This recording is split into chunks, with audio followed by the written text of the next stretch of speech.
Welcome to the Author Blurb podcast. I'm your host, Eric Maynard. So today, you're going to listen to me talk with G. Scott Graham. Now, if you're one of the few people that's been following the show from the beginning, and if you're not, I don't blame you, but, if you are, Scott was the first person on my podcast. I enjoyed talking with him. He was a great guest.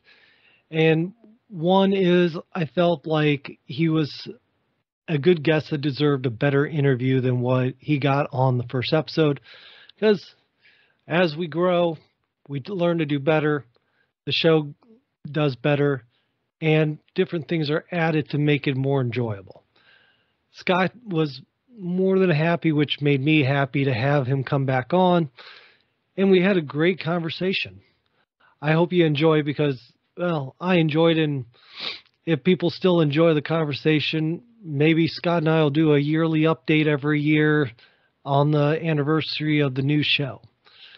That's one theory, one thought, and one way of possibly going. Now, if you're new to the show and this is your first show, it's kind of weird that you're starting season 2 with the same guy that started season 1. It's okay. Scott was well worth listening to multiple times. You can listen to him and I talk then, which obviously, very first episode, very first show, easy to find, and we're back again. Scott comes on and we talk about what has changed in the last year since him and I have talked, the different books that he's added to his long list of books, the fact of he's added a long list of items to his activities as well, as a pilot, as a Tough Mudder. Scott's a very impressive person to get to know, and I'm happy to say I've gotten to know him a little bit. Now, with that being said, you should go to authorblurb.com because, well, there you can find Scott's profile, the profile of other guests that I have on, and anybody that's scheduled to come on, their profiles are set up there as well, so you can get a heads up of who's there. You can search the profiles by the genres they're in, if you want fiction or nonfiction. And if you even know the author's name, you can search for them there. These are all guests that have come on. I've tried to provide as much useful information for you to be able to learn about them and ways to contact them. And most of them have ways to contact. They have their websites, they have different things. If not, they at least have a way for you to find their books. Now, with that being said, you can also find articles that these authors write. They take time. They put these out to make sure that you enjoy getting to know them. So take the time, learn about that. And I also have all the podcasts there. So if you don't want to go hunting for the podcast, you can find it there to listen to. You can go through. You can watch the videos there, because all the videos are in the profiles and on the homepage as well. I try to give you everything I can to make your life simpler to find a new author. Find an author or a book that you're going to love. And that's really my job. Remember, I am one of the listed guests because I have 3 books out myself. So you can find my books, find anybody's information. And if you have troubles, you can reach out and let me know. You can also leave a message on the speak pipe option I have on the webpage to ask questions of me, the authors, or just tell me what you think. I'll try to do what I can to get you on the show and get an answer if I can. And that's really about the gist of where I am with everything going on. The first year was an exciting, fun year. I got to meet some great authors. I've got to have some great experiences. I've learned of great books. And you can even hear some of my reviews that I'm putting onto the show for these books. So the first one, which you should be seeing coming up soon, will be me talking about The Adventures of Exo and Size. I enjoyed that book quite immensely for my son. He enjoys using it. Very fun. Obviously, you get a gist of where I'm going to go with that for that review, but still listen to it. You might learn something about it, and you might just decide that's the book you want to find, or you want to learn more, and you can go to the author's profile, which is on authorblurb.com and reach out to them. Buy the book, do whatever you want. That's the options I give. That is what I'm here to do. And it's all for you and the authors. And hopefully I'm doing a good job for you. Other than that, I'm still trying to do my writing. Mind you, it's a slow go, but I want to make sure I give you one. When I put out my next book, it's something you're going to, or at least you, the readers, are going to enjoy. The people that read my book is going to like and tell other people. What so have you. With that being said, I'm not going to take up too much more of your time because I know really you're here to listen to Scott and I talk about his book, about things that happen, about these interesting events that he's lived through and dealt with and that he writes about. Like I said, I enjoy talking to Scott. He's a great person. Hopefully you enjoy the conversation. Reach out to me on authorblurb.com.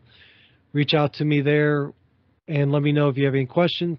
Let me know how I'm doing. Let me know what you think I can do to improve the show.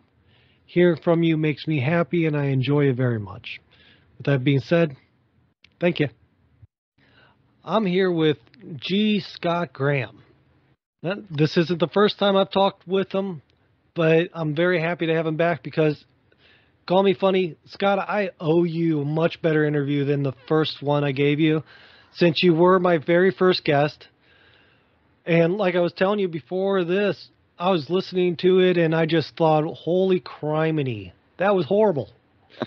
Well, it's like anything you do for the first time. Someone runs their first race and, it's just a 5K and then they're running a half marathon or a marathon and they're like, I can't believe that's how I was when I ran that 5K. So. Oh, I know. And speaking of that, I mean, just for anyone that hasn't heard the first episode, because, well, I can't really blame them with how bad it was or how bad I was.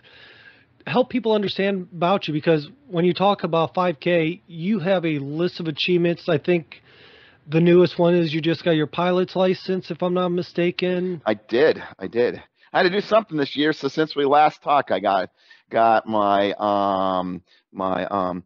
small aircraft pilot's license, and I'm learning how to do stand-up paddle boarding. I've gone through and published another couple books. I'm now training to get ready for my 8th Tough Mudder. I did a Tough Mudder last year. I spent a lot of time camping. There's been a lot of things going on in the last 12 months. Oh, yeah. I mean, it definitely seems like it from everything you've told me, and then adding on to the list of your profile. It wasn't, I mean, I'm sitting there thinking, wow, Scott just makes me seem like I'm a lazy bump on a log. So it's good to have you back. Now, help some of the readers listeners, hopefully they're readers, but help me with them finding a bit about your books. You have a large array of topics you cover. I know Right. One's marijuana, one's grief, one's don't be lazy, get your butt off the couch. Yeah. Yeah. So, and go mow the grass. But, I mean, it's an interesting list that you have. Can you tell a bit people about what you've written about? Yeah, so unlike a lot of authors who have a type that they write, there's like coaches out there and they write books about coaching. Or there's somebody out there who's a meditator and they write books about meditating. Or somebody's a runner and they write books about running. I write books about what I'm interested in. And I also try to find, and I'm still looking for that sweet spot, the book that I'm interested in that people are really going to be interested in too. And that's, that there's a cross when that happens. It's not necessarily true what I'm interested in. So I've written about Good King Henry, which is a plant that's kind of like, think of it like, what would I call it? Perennial spinach. So it's for a lazy person who likes spinach and it's like, I just don't want to be gardening all the time and having to plant every year. You plant this and once you get it going, it goes crazy. So that book has been re-upped and I invited a professional chef to join me and it now includes 10 funky, crazy recipes about cooking with Good King Henry.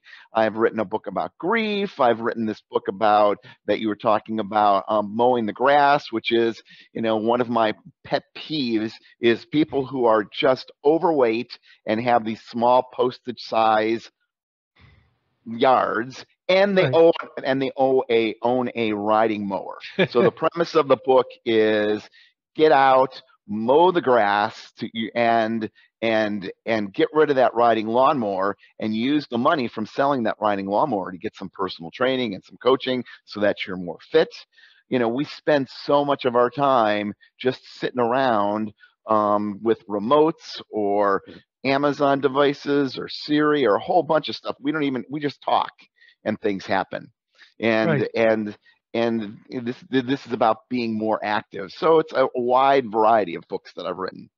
I'll be honest with you. I saw my kid watches little short videos and things like that on kids YouTube, Uh-huh. and there was a scene from Wall-E, Mm-hmm. and I'll be honest with you, when I saw that, your book came to mind. I started chuckling a little bit because you just have these people where they don't want to get up off their chairs.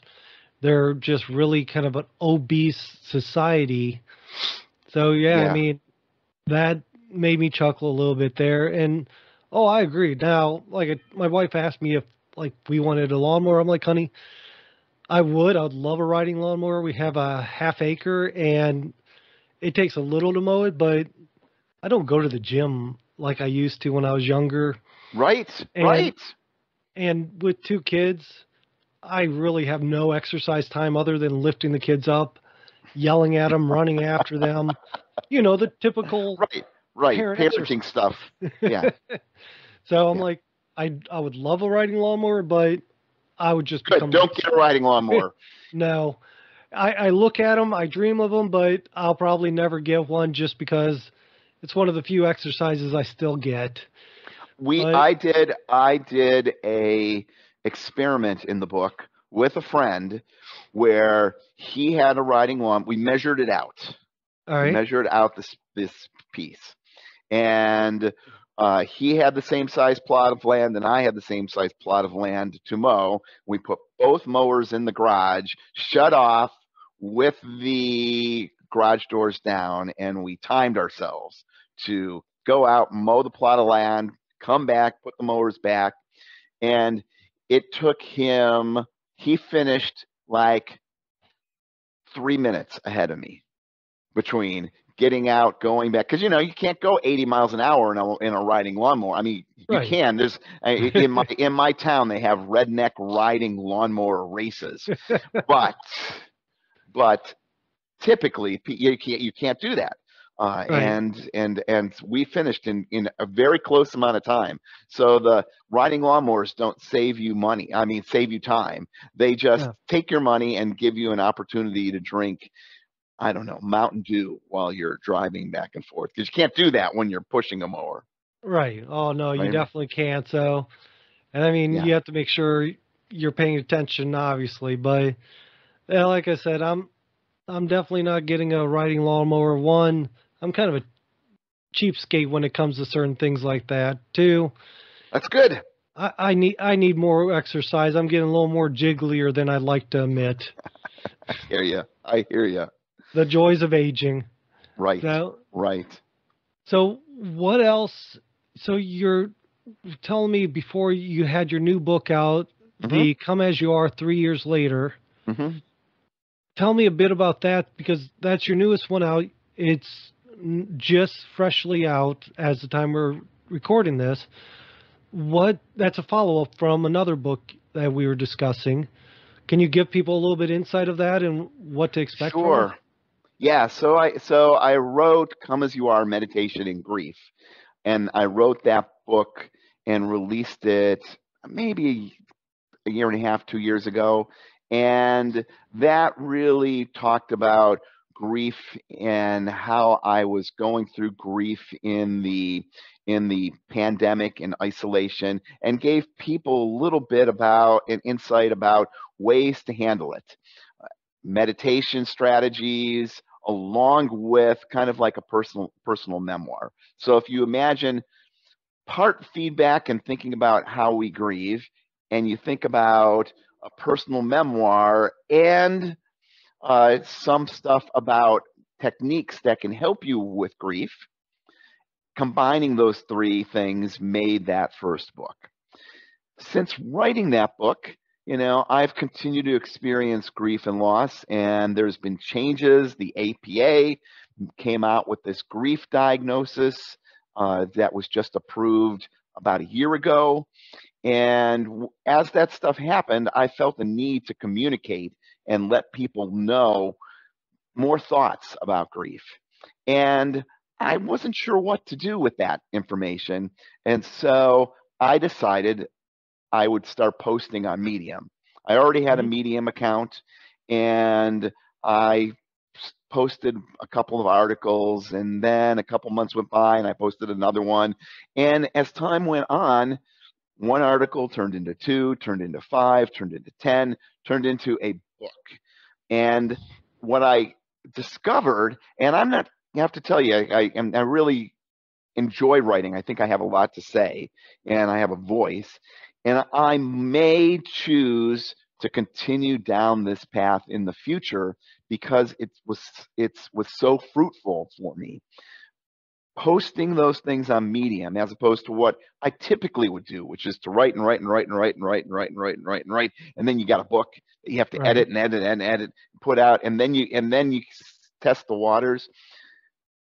It was, I wouldn't say collaborative, but I would make a post and I would get feedback from the post from people. People would read it and comment and email me and talk to me, and I'd talk about it on a podcast and I'd get feedback from there, and that would then end up generating ideas and concepts and thoughts for another post. And so compared to other works that I've done, which were really out of my own head, the second book about grief really was a process and engagement with other folks. And also talks about, I'm very clear about, how we deal with grief in the West and in the United States in particular is just a horrible, unhealthy way. It's really damaging. And so this whole process of posting on Medium and then combining that all into a book really helped solidify my thinking and ideas around this. All right, so let me ask this then. So I know that, like, how I grieve, I kind of close up, I let it run its course, I keep my mouth shut until I get through it mentally and all this. I know technically that's not a healthy route of going. I know that's also kind of a typical way of that guys tend to go through is suck it up, go forward, do your job, etc., etc. Now, what different, like, examples that you could give that your book points out that people need to do to kind of address grief in a more healthier manner? I think the biggest message from the book that I put out is that there's nothing, if you're grieving, if you've lost somebody, especially somebody really close to you, and you lose a kid, you lose a spouse, you lose your son or daughter, really knocks you for a loop, that your grief is totally normal and healthy. There's nothing wrong with that. You don't need medication. You don't need therapy. You don't need to just talk it out. However you're going through with it, as long as you don't fuel it, that's very important. It just is. And it's never going to go away. It's not something that needs to get fixed. Right. It's not. And in our society, we live in this society that is so focused on happiness. We have to be happy, and you better be happy. And if you're not happy, you need to journal about it. And if that doesn't work, then you need to do some meditation. And if that doesn't work, then you need to go see therapists. And if that doesn't work, you need to take some medication, because everything should be just, nice, beautiful rainbows and unicorns. Right. And that's just not true. That's just not true. That's not true for anybody. Otherwise, people who are rich and famous, successful people, people who have it all, wouldn't kill themselves. We Right. see models that kill themselves, rock stars that kill themselves, famous people that just have said, it's enough. And people are like, oh. And so if we just look at these pieces and say that's just part of life, and you don't have to get through it, you don't have to fix it, it just is. Right. That's the piece that there, and the really piece that pushed that really kind of was the nexus, or the piece that started the book, was the APA, the American Psychological Association, came up with this unresolved grief disorder. And one of the characteristics of the unresolved grief disorder is that your grief takes longer than people think it should take. I mean, that's an oversimplification, but that is one of the criteria. It talks about cultural norms and cultural expectations, and your grief exceeds those expectations. Well, that's just dumb.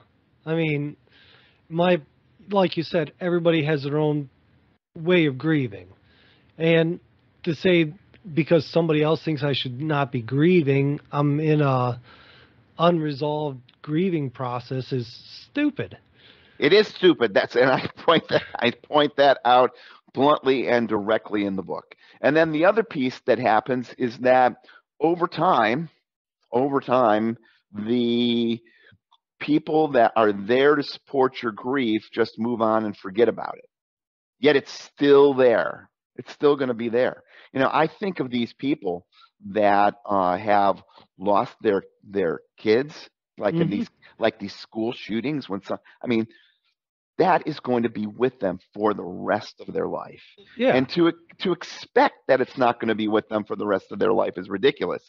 And to ignore the fact that that's going on with them and not even ask about it is also ridiculous. So one of the other things that is a kind of a core message in the book is, if you know someone who's grieving, if you know someone who's lost somebody, the best thing that you can say to them above anything else is, how's your grief? That's it. It's 2 words or 3 words. How's your grief? But it's really 4. How is your grief? Those words are incredibly powerful. And I'm going to guarantee you this. If you say that to somebody, if you ask someone who's struggling, how's your grief? They're not going to fall apart. They're not going to cry. They might as they start talking about it. But what they're going to do is, instead of engaging them with their grief, you're asking them how their grief's going in their life. And their response is going to be, it was really hard yesterday when I'll give you an example. If you were to ask me how my grief is, I would say that yesterday I was watching the new Wakanda Forever movie. Just came out. It was on Disney Plus, February 1st. Here it is. I'm watching it. And, there's a lot of death in the movie because the lead character died, and there was like 2 funeral scenes in the movie. And then the movie ends with somebody, burning their funeral gown that she was wearing at that piece. And I had to fast forward through those scenes because it was just really painful. And then, nothing today, right? So what my sharing with you is more of a bigger conversation, a meta conversation about what's going on. Okay. Does it make sense? It does. I mean, just certain things in life, like you said, certain people, I still constantly, my stepdad's passed maybe a decade ago or more, and I still to this day think about him. Oh, how great it would be for my kids to know him, things like that. But it's not like I'm sitting here crying every day, or you have the sad moments. And, the one thing that, as you were talking, the thought came in my mind of one thing I was always told is you have to experience the bad to enjoy the good. Because if everything, like you said, they're trying to make everybody happy, happy, happy all the time, the problem with that is you build up a resentment for being happy because, one, you don't think you're happy enough. Two, you don't realize the good that comes from the good. And yeah, I mean, in my life, I've taken enough hard knocks and been kicked enough times that I know where I'm at in life is a good thing, and I'm quite happy about it. Right, right. You have to have something to compare it to. Right. Black makes you appreciate the white. White makes you appreciate the black. Exactly. Right? So Yes. So what else have you worked on? You said you have several books that you've just put out. You said, I forget how many you said you're worked on or working on. We're giving on that. I am, and then see big pieces. I just put out this kind of weird book of poetry that I just was puzzling around with. I am working on another book, also based on posts. I have a camper, a wolf pup. For all of you that know, it's like it's not a baby camper, but it's 20 feet long, and it's got a big refrigerator and a toilet and a queen size bed. But it's not one of these huge things. I can pull it with my Toyota Tacoma. And so I'm writing a book called Wolf Pup Hacks, and it's just things I've done since I got the wolf pup with pictures and descriptions that just made it better. And there's like 20 chapters and maybe 800 to 1,000 words per chapter. So it's going to be a medium-sized book and a quick read, but it's going to be specifically for someone who gets a camper like that and says, what can I do to make it better? So let me ask this then, because you talk about the wolf pup as if it's like you hear Jeep drivers talk about their Jeeps.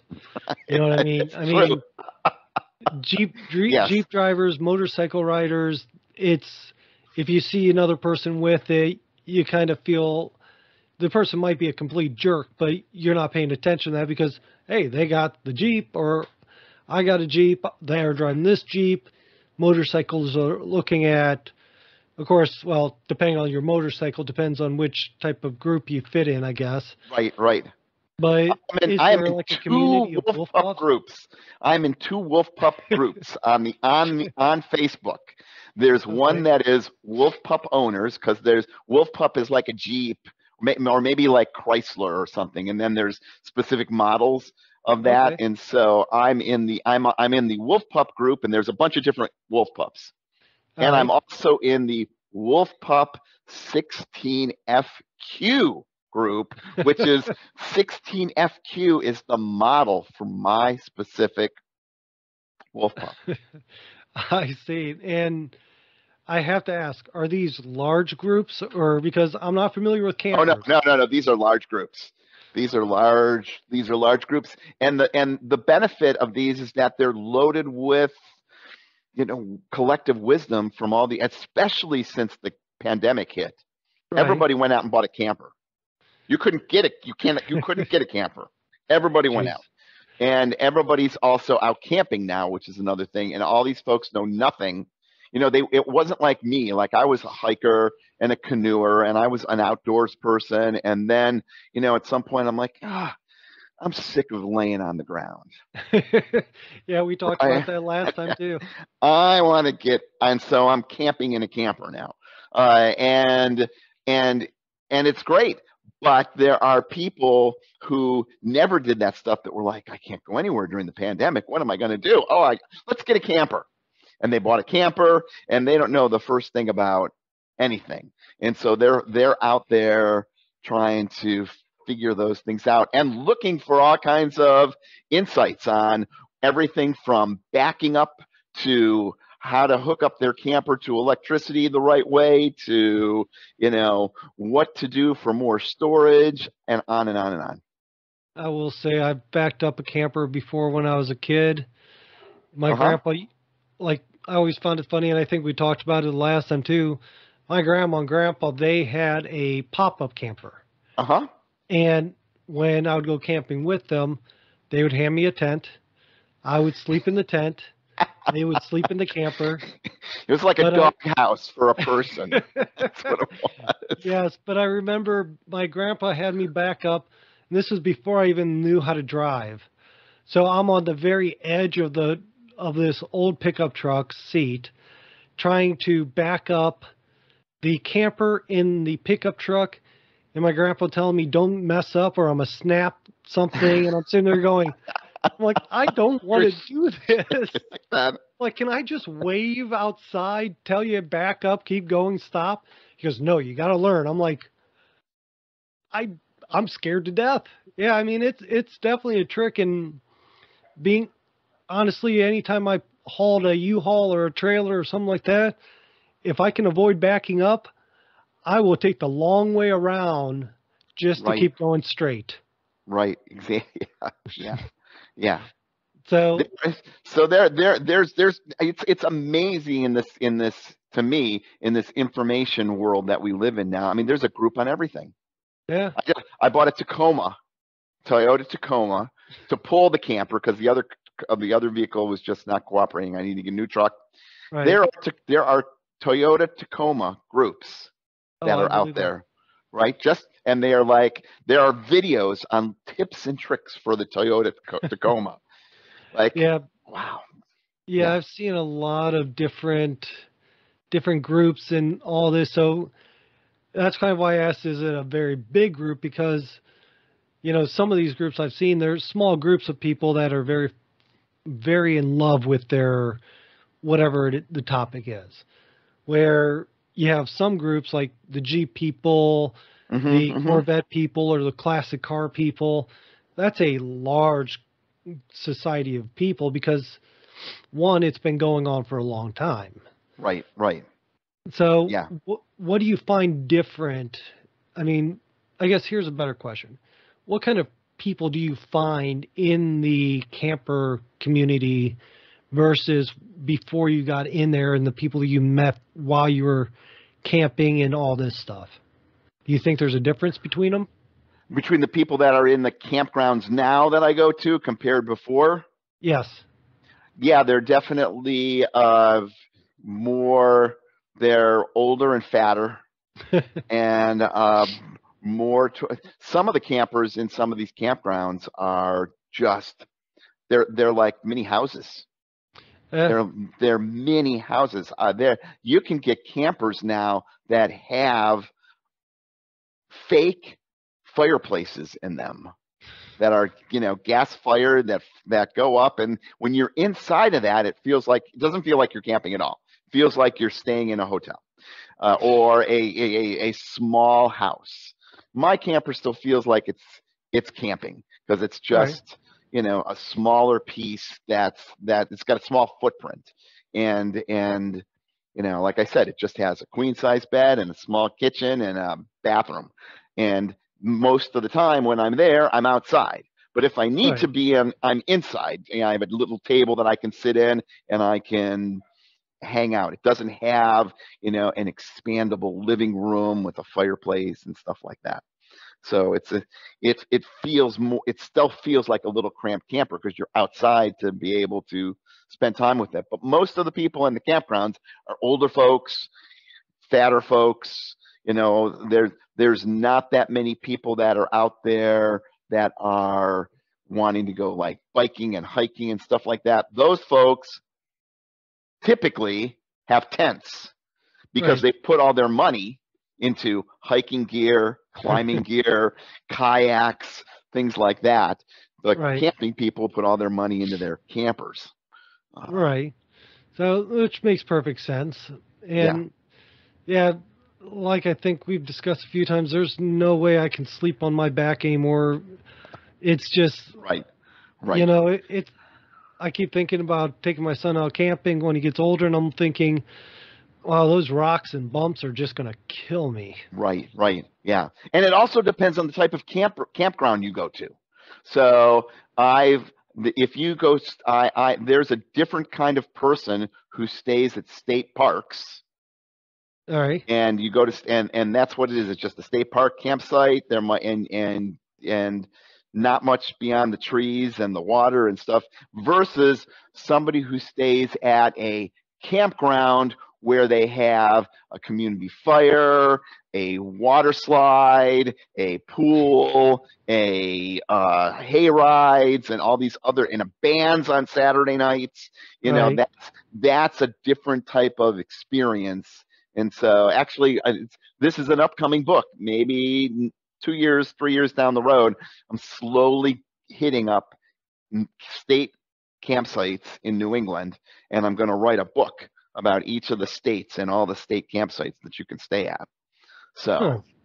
Well, hopefully you're not going to any right now because it's quite chilly out. Because right now it is. we're recording this in February, so. But I do know I have known people that have gone camping in the middle of winter because they wanted to go hiking, like you said. Right.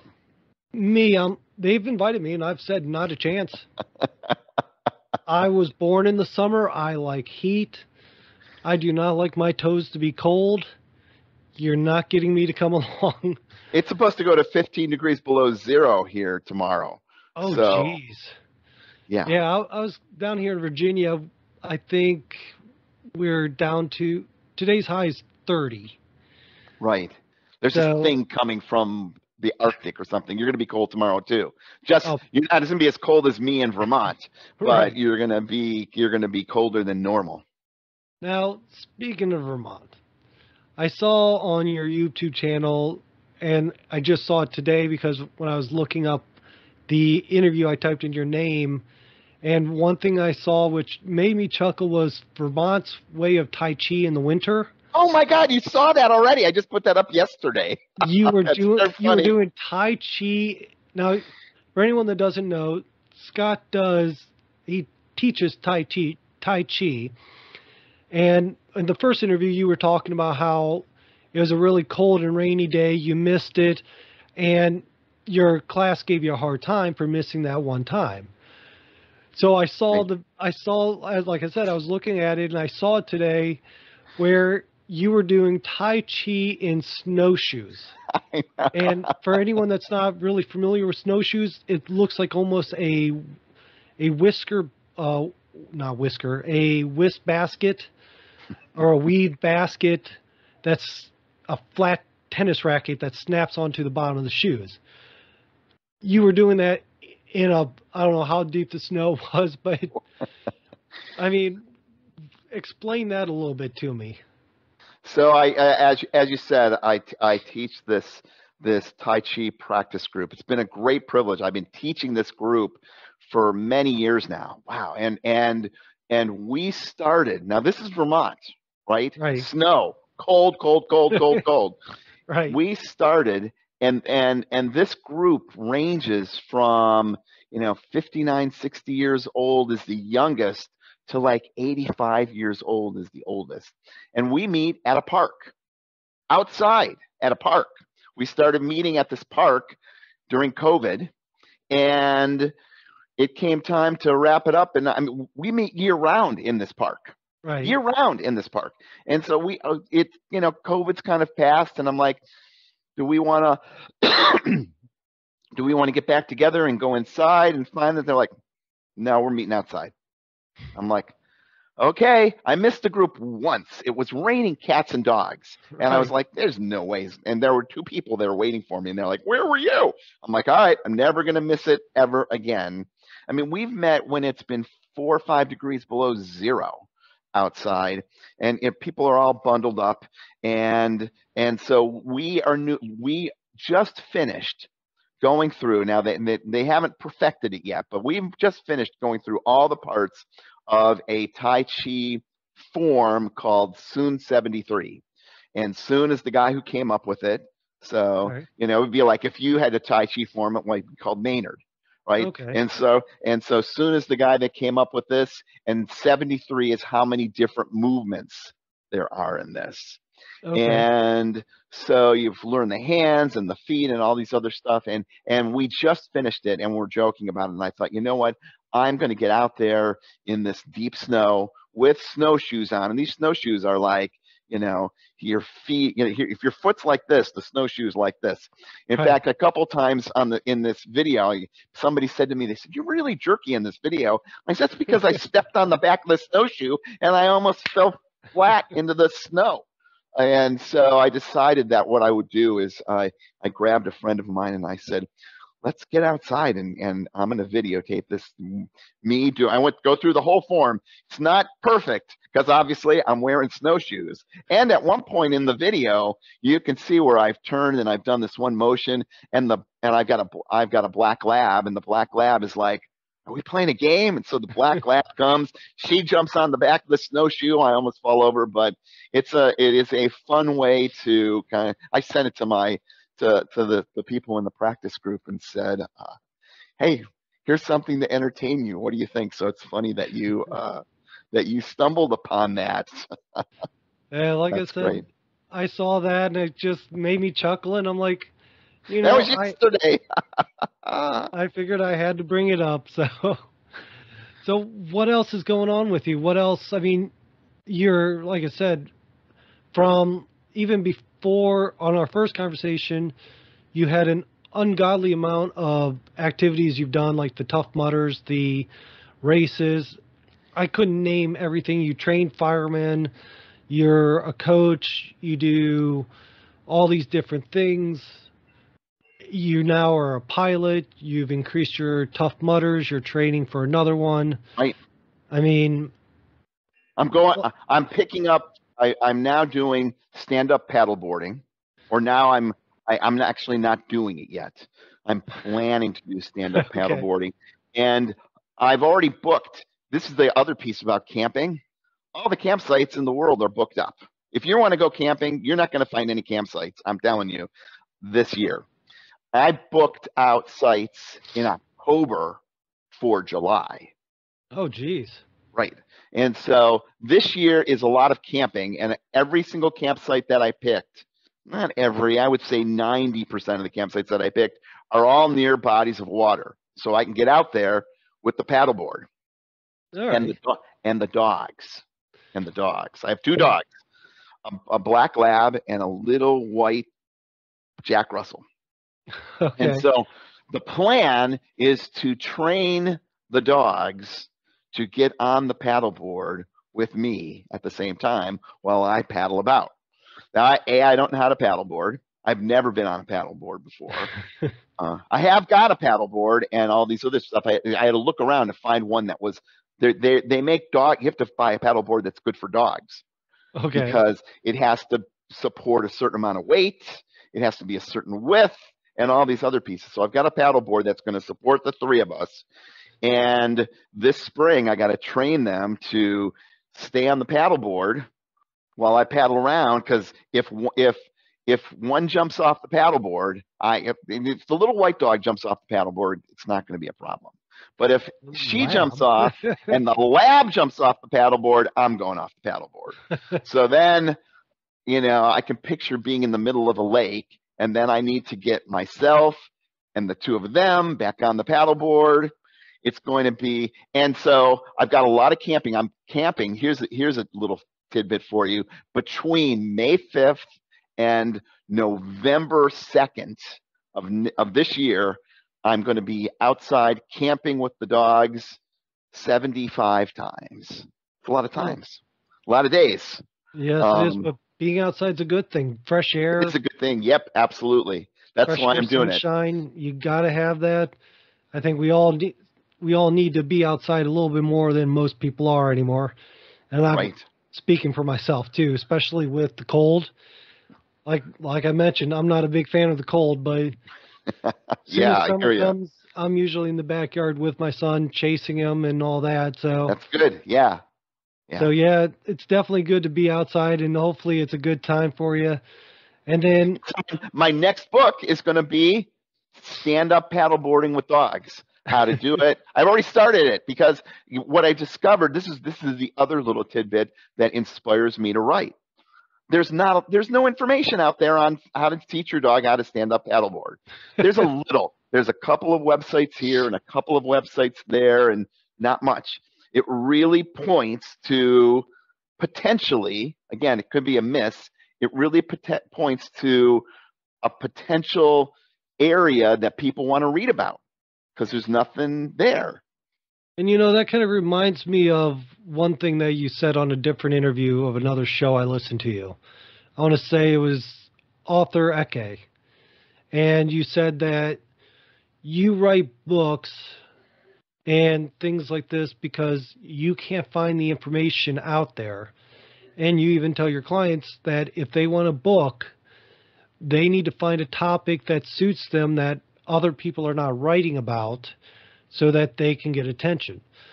And that kind of goes like the King Henry vegetable, Exactly. Yes. The paddle boating with dogs, because I'll be honest with you, that's not going to be a book I'm going to read. I have 2 cats. You could write the book, Eric, Paddle Boarding with Cats.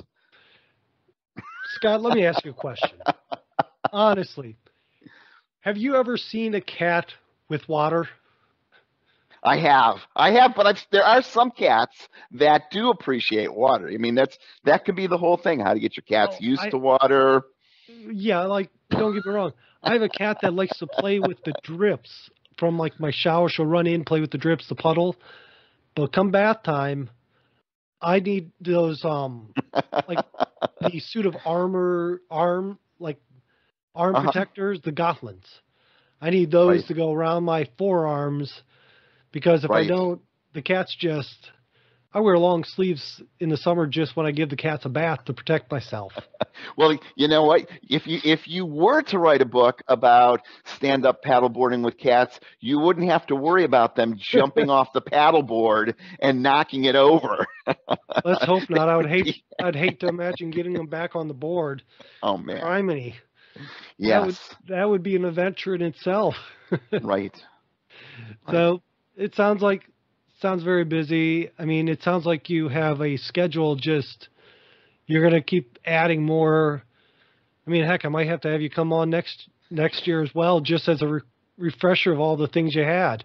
Right. What are the books that you wrote this year that we couldn't find that people might be interested in? Exactly. So what I'm going to do is, I don't want to take up your whole day. Obviously, I enjoy talking with you.